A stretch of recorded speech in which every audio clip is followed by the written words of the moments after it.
So now that we've set up our Twitter account, we've put in all the basics like our profile information, we have a background image here, all the basic stuff when you first set up. Now what I'd like to do is walk through some of the most common ways of using Twitter. Twitter has a number of different interfaces. I'm gonna show you three of the most popular ones, and then you can do your own research as well to see if one of these three works for you, if a combination of these three works, or if you want to try something different. And the first one is just going to twitter.com and clicking home to come here to your home profile. This is the web client, and you can do all your tweeting here if you want. Basically, you've got a timeline of everybody that you follow. Their tweets will start showing up here. Now, we're not following anyone yet, so we're not going to see any information. But over time, you're going to be following hundreds and maybe even thousands of people, depending on how active you are. So this timeline will fill up very quickly. And the web client can actually be a little bit difficult to keep track of everything that's going on. And I'm going to show you how you can make it a little bit easier with some other tools in a minute. And then you have a tab here called @ mentions. @ is when somebody speaks to you publicly on Twitter. So if somebody says, @funny video guru, I like your Twitter account and I like some of the things you've been tweeting about, let's connect. You know, that I can see that person, everybody else can see that person talking to me, and it's a public conversation per se. Then there's a retweet tab. Anytime somebody retweets one of your messages, or if you retweet somebody else's, and retweets are basically just repeats. People are repeating what you said and telling everyone else how cool or funny or interesting it was. And so this tab lets you organize what's been retweeted by you or by others. There's also a tab here for searches.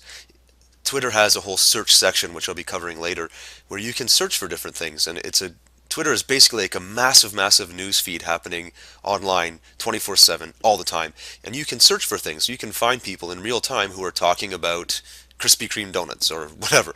And then you can go and actually engage with those people. So if there's a search you run fairly frequently, you can save it here. And then lists is another nice feature of Twitter. You can create lists like local Twitter people or funny people or fellow bloggers if you're a blogger. And people that are on Twitter who happen to fall into that particular category or list, you can add them to your list. And what I like to do actually is create lists and then do searches on my lists, because I'm following on some of my accounts thousands of people, but I only stay in touch with certain people, so I just put those people on my list, and then I can really keep a close eye on the people in that list. So that's how the web client works, and you can add a tweet. Let's add another tweet here for fun, just kinda messing around with Twitter and learning stuff. Hope to meet you soon. We'll tweet that out, and that goes into your timeline. So you'll see your own tweets in your timeline, but you'll see everybody else that you're following as well. I have one follower. Somebody must have found me, but they'll see that, but they'll also see however many other people that are following as well. So that's the web client, and then there's two other clients that kind of give you a broader view of Twitter. So I'm going to open two tabs here. The first one is called Tweetdeck. So if you go to tweetdeck.com, Tweetdeck is actually a client that you need to download and install on your computer. So if I zoom in here, you'll see that there's a desktop client, there's an iPhone and an iPad client, as well as some other clients for depending on the platform you're using. I happen to be doing this demo from a Mac laptop, but plenty of people use this on Windows and other platforms as well. It's really up to you. But the key thing is you need to pick which one is appropriate for you.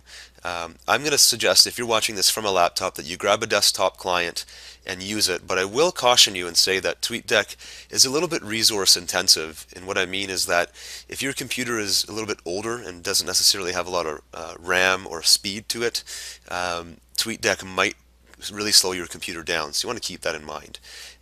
So I'm not going to demonstrate how to download it, but let's say you want to grab the desktop client. All you do is come to desktop and you click download now. It's free, and then there's a whole process of installing. I'm going to assume you can download and install a piece of software. If I were to demo it for you now for my Mac, it wouldn't necessarily translate to Windows users. So I'll leave it at that. Go ahead and install your desktop client for Twitter or any other client that you want to use as well, and we'll come back. So here we are in TweetDeck, and once I installed TweetDeck, it actually asked me to configure my user ID and all of that. So you can see that this is my profile here. I'm already showing up in TweetDeck. I'm going to just quickly revisit what I did to get my information into TweetDeck, because you'll have to do this. So I'm going to go into settings. I'm going to show you exactly how I brought in my account. And you'll be presented with this automatically when you first start TweetDeck for the first time. But you'll basically be adding a new account, and you can actually add accounts from more than just Twitter with TweetDeck, which is kind of cool. You can bring in your LinkedIn profile, Facebook, Foursquare, and so on. But with Twitter, all you really need is the username and the password, and then once you verify the details, it makes that account active here. And another cool thing about TweetDeck is you might have 5 or 6 or more Twitter accounts that you run if you're an active marketer promoting a lot of things. And you can manage all of those Twitter accounts from one TweetDeck interface here, which is kind of cool. Once you have your profile set up here, then I'm just going to hit cancel. Then you'll be at the same phase I was at here when I first brought up TweetDeck for you. And I guess here's what I'll say about TweetDeck is it lets you look at Twitter in a much different way than the web client would. You can see here that the world of Twitter is broken into columns. So the first column on the left is called All Friends. Anybody that I begin to follow, I will see all of their tweets in the left-hand window here, and the window will just keep filling up with the newest tweets happening at the top. And once you're following a lot of people, this will be changing every half second. It gets really fast, and it becomes a little bit hard to manage. So later on, you'll see how you can organize specific people that you want to follow into lists and so on. And then you'll have a column for mentions. These are people who mention you. If they deliver an @ reply to you saying your name, it'll show up here. It looks like some bot automatically sent a message to me. It's kind of useless. And then if people send direct messages to you, these are private. Direct messages in Twitter are when one Twitter user sends you a message that is not public. It's only seen by you. And you have to be following each other in order to send and receive direct messages. If the person that you're trying to direct message is not following you, then you cannot direct message them. And then TweetDeck will also give you some trending columns here and recommended. And I'll just give you a quick example of one of the powerful features of TweetDeck is you can click this plus sign here at the top and you can filter searching for things. So let's filter for comedy, just comedy. And what it's going to do is it's going to bring up a feed of information of all the people on Twitter who have used the word comedy in one of their tweets. And what's cool about TweetDeck is I can quickly scroll through all these here, find something that seems interesting, and maybe click on that person's name to learn more about them, and I can see what other things they've been tweeting, and then I can follow them. I can go to their Twitter page. Another thing with TweetDeck here is if I go back to the other view, if you hover over top of the people, you can send them replies, so you can interact directly with people. So TweetDeck as a tool is just great for making, I'm just removing that column here, it's great for making Twitter a lot more usable and user-friendly. And the other thing I'm just going to mention quickly here about Twitter is there are some additional settings that may or may not be turned on for you when you first start it. But I just want to mention them because they can be a little bit annoying. For example, notifications. If you leave this on, then what happens is you'll get an audio like beep sound plus a little red dot appearing up in the top right corner of TweetDeck every time a new tweet is made, and it gets really annoying after a while. So you might want to come in here and turn off some of the notifications. That's just something I wanted to point out. You can also adjust the colors and the font. So some people are sensitive to the way this looks. I usually leave the defaults, but you can mess around with the theme and the overall color of the text and the background and so on. You can really make it look the way you need it to look. Beyond that, I'm just going to leave it at that. There are additional advanced features here for TweetDeck, but for just getting started, this is all you really need to know. So that is TweetDeck. We're going to be coming back to this again and again, but you've so far seen the web client and TweetDeck, and now the third one I want to show you is HootSuite, so we'll go over there next. And the third client I want to show you is HootSuite, and all you have to do is go to hootsuite.com. We've looked at using twitter.com through the web and TweetDeck as a software client you install. HootSuite is very much like TweetDeck in the sense that you can organize Twitter a lot more nicely, but you don't need to install anything. So it's all done through a web browser, which a lot of people prefer. It's good if you have an older computer too. So let's sign up, and I'll show you exactly how you can create an account. So sign up now, and we're going to focus only on free options in this course. And all you need to do at this point is create your account by filling this all in.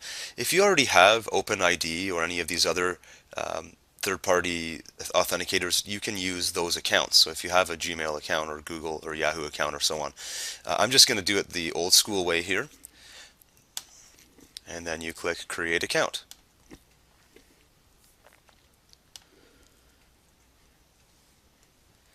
So that's about all it takes to sign up with HootSuite. And then it gives you a pretty nice interface here. All you really have to do is follow the steps. So first thing you want to do is obviously add a social network. So we're going to start there at the top, click Add Social Network, and we're going to focus obviously on Twitter. So it gives you some options here. Automatically create a new tab for this profile and follow HootSuite on Twitter for updates. I like to leave those things, so we're just going to click the connect button. And this brings up an authenticator, so it just wants to make sure that you're giving HootSuite permission to access your Twitter account. So you click Allow, and then it goes through the authentication process. And then the Submit button becomes active, and then here we go. So it adds in my case, the Funny Video Guru account to my HootSuite interface. Now, if you look at this, how do we get rid of this owl? There we go. It looks a lot like Tweetdeck. We've got our home feed with anybody that we're following. It'll show up here. Mentions, direct messages, pending tweets. This is cool because we can schedule tweets to happen at a later date, plus things we've sent in the past, and then we can add more to this as we go along. So HootSuite, again, very much like TweetDeck in the sense that you can do pretty much everything you did over there. You're just using the web browser now. And just before we go here, I'm going to show you a couple of features, or a good feature with HootSuite. If you notice, we went through all the different streams that were available. These are the ones that kind of are defaulted, but you can add a stream, and a stream is really just like in TweetDeck, a column of things you're looking for. So in my case, I might want to add a stream where I'm searching for funny videos. If somebody mentions the word funny video, I want to see what they're saying. And I'll give you a little sneak peek at how you can follow people here as well. So you can see this guy, this first person is retweeting. RT stands for retweet at some original person where they're talking about they saw some kind of funny thing. So you can see this guy is retweeting a dumb funny video. So for fun's sake, let's just see who he is. It's a guy. We can look at his profile, and the easiest thing to do is click follow. And now we're following this person, and we should start seeing his updates in our original feed way over on the left. And that's really it. That's all there is to it with HootSuite. We're going to get into a lot more of the Twitter features as we go along, but now you've seen all three of the most popular and recommended clients.